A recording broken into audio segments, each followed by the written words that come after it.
मेरे साथ बैठे हैं अमिताभ बच्चन। इनको कोई परिचय की जरूरत नहीं है सिवाय इसके कि इनका शुरुआती नाम इनकलाब था, जो बहुत कम लोगों को मालूम है। बच्चन साहब, आपका स्वागत है। बहुत बहुत धन्यवाद आपका। इनकलाब किसने रखा आपका नाम? ये मैंने बाबूजी की आत्मकथा में पढ़ा, और ये उस ज़माने की बात है जब 1942 में क्विट इंडिया मूवमेंट चल रहा था। बहुत जोश था उस ज़माने में आंदोलन वगैरह का। तो जब भी सत्याग्रह वगैरह होता था वहाँ पर सड़कों पे, तो मेरी माता जी जा कर के प्रवेश हो जाती थी उसमें और भाग लेती थी उसके अंदर। जब मैं गर्भ में था उनके, तब एक एडवांस स्टेज ऑफ प्रेगनेंसी में वो एक दिन वो सड़क पे निकल गई। तो सबने बहुत डांटा उनको, रोका कि भाई वहाँ लाठी चार्ज हो गई। पता चला कि वहाँ लाठी चार्ज हो गई है, तो ऐसा ना हो कि कहीं उनको चोट उठ जाए, और जिस कंडीशन में वो थी उनको ख़तरा हो सकता था। तो सब लोग उनको लाए। उन्होंने कहा कि भाई अब अगर तुम्हारा कोई बेटा होगा तो उसका नाम इनकलाब रखेंगे, क्योंकि तुमने एक इनकलाबी मूवमेंट में भाग लिया था। लेकिन नामकरण मेरा सुमित्रा नंदन पंत जी ने किया था, और उन्होंने देखते ही कहा कि ये अमिताभ है। Amitabh, a light which never goes off, मिटने वाली आभा जी। आपके शुरुआती जो साल थे, बचपन के साल इलाहाबाद में, थोड़ा सा आप माहौल को याद करके मुझे बताएं। घर कैसा था, कितने कमरे थे? तो जैसा कि सब लोग जानते हैं, इलाहाबाद यूनिवर्सिटी में अंग्रेजी के प्रोफेसर थे। इलाहाबाद के साथ बहुत सी यादें जुड़ी हुई हैं। हमेशा एक साहित्यिक माहौल बाबूजी के होने की वजह से, बड़े बड़े कवि और नेता वहाँ पर सब। इलाहाबाद तो जाना माना जगह है एकदम। अच्छा, जिस माहौल में आप बड़े हो, जैसा आपने बताया, माँ के बारे में बताया कि आज़ादी की लड़ाई का पूरा माहौल था और क्विट इंडिया मूवमेंट चल रहा था, माहौल में कौन से गीत गूंजा करते थे? दिलीप साहब की एक फिल्म आई थी उस जमाने में, शहीद, शायद उसका नाम था। शहीद। वतन की राह में वतन के नौजवान, शहीद हो, बिल्कुल सही कहा। पूरी का किसमें क्या? वतन की राह में वतन से नौजवान शहीद हो, पुकारती है ये ज़मीं और आसमां। फिल्में देखते थे आप उन दिनों?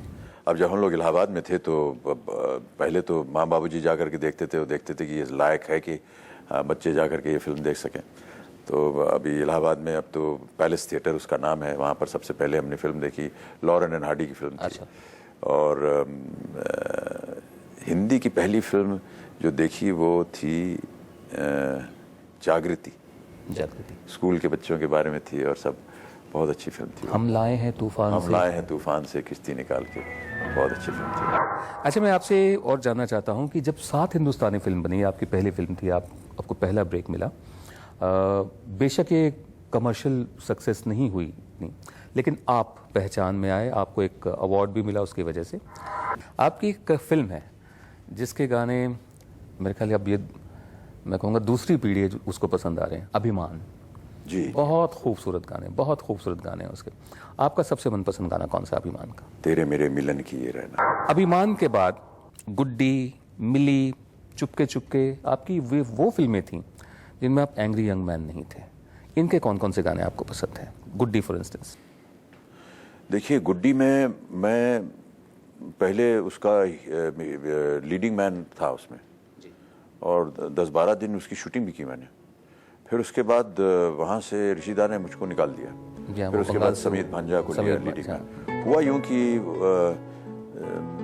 उसी दौरान शायद आनंद रिलीज हो गई, और क्योंकि राजेश खन्ना की वजह से वो इतनी प्रबल फिल्म थी और इतनी चली वो, कि उसमें हम लोग जो साथ साथ में वो इंजन थे, हम लोग जो गाड़ी थे, जो गाड़ी के कैरेजेस थे, आपकी बड़ी जबरदस्त प्रेजेंस थी उसमें। नहीं तो उसमें एक थोड़ा सा आइडेंटिफाई हो गए हम लोग।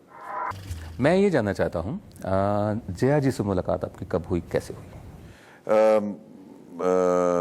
गुड्डी के सेट पर। आपने उनके लिए 2 शब्दों का इस्तेमाल किया, क्यूट और इम्पिश।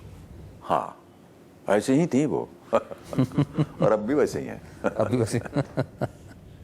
तो फिर प्रपोज किसने किया, आपने किया या उन्होंने हालात ऐसे बना दी कि आपके सामने कुछ आ रहा नहीं था? नहीं, ऐसा नहीं है, बस ये चीज़ें, दरअसल उसकी भी एक कहानी है।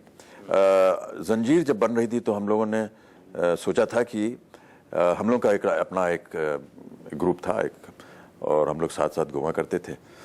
तो उन दिनों में ये सोचा कि अगर ये फिल्म चल गई तो हम लोग सब मिल करके विलायत जाएंगे छुट्टी मनाने। तो जब जंजीर चल गई और उसका रिजल्ट आ गया तो हमने कहा चलो भाई चलते हैं। तो और मैं कभी विदेश नहीं गया था, ना ही जया गई थी, ज़िंदगी में पहली दफ़ा हम लोग विदेश जा रहे थे। तो बाबूजी से हम गए और हमने कहा कि हमने ऐसा एक प्रण किया था कि अगर ये फिल्म चल जाएगी तो हम लोग सब छुट्टी मनाने विदेश जाएंगे। उस ज़माने में विदेश जाना एक बहुत बड़ी बात होती थी। तो उन्होंने कहा कि कौन कौन जा रहा है? तो हमने कहा कि हम लोग सब ग्रुप हैं, ये भी हैं। उन्होंने कहा जया भी जा रही है तुम्हारे साथ? हमने कहा हाँ जा रहे हैं। अच्छा, अगर आप जया के साथ विदेश जा रहे हैं तो आप इसको ब्याह करके जाएंगे, आप अकेले नहीं जाएंगे। अच्छा। तो हमने कहा ठीक है। तो अगले दिन ही हमने ब्याह कर लिया और इस तरह से हम लोग गए। जंजीर के बनने के दौरान कुछ किस्से आपको याद हों, सेट्स पर क्या होता था? जब वो बन रही थी तो ऐसा लग रहा था कि कुछ एक अच्छी चीज़ बन रही है। इतना एहसास था क्योंकि सीन्स उसके बहुत पावरफुल थे, उसकी लिखावट बहुत खूबसूरत थी जी। और प्राण साहब, अजीत साहब, सब बड़े बड़े बुजुर्ग और मजे हुए कलाकार उसके अंदर थे सब। तो उनका आशीर्वाद बना रहता था हमेशा, किसी तरह वो निभ गए। जब रिलीज हुई तब उसके बाद पता चला कि ये काफ़ी महत्वपूर्ण और सक्सेसफुल। कौन सा गाना आपको पसंद है जंजीर का?